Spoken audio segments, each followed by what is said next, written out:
Bismillahirrahmanirrahim. Assalamualaikum warahmatullahi wabarakatuh. Selamat sejahtera. Bertemu lagi saya Zaza.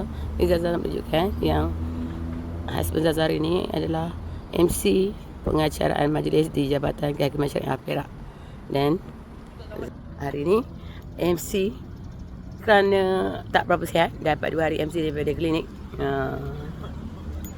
Okey, antara yang ada, dia pun dah bersiap untuk pergi majlis yang diadakan di Jabatan Kehakiman Syariah Perak ni. Okey, nampaknya husband dah mengeluarkan jaketnya. Okey, husband dah siap dengan jaketnya. Okey. Untuk menjadi pengacara majlis di Jabatan Kehakiman Syariah Perak. Okey, nampak? MC masalah kesihatan. Dengan suara pun tahu macam MC. Begitu. Kita ikut husband kita. Kita ikut pengacara Jabatan Kehakiman Syariah dan husband Zaza. Maksudnya.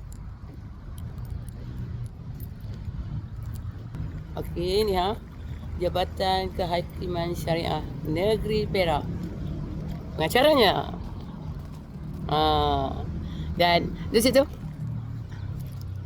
Okey. Wah, ni okeylah. Jom kita tengok. Kita hantar dia sampai ke hadapan saya. Suasana masih gelap lagi di sini. Di dewan tu nampak.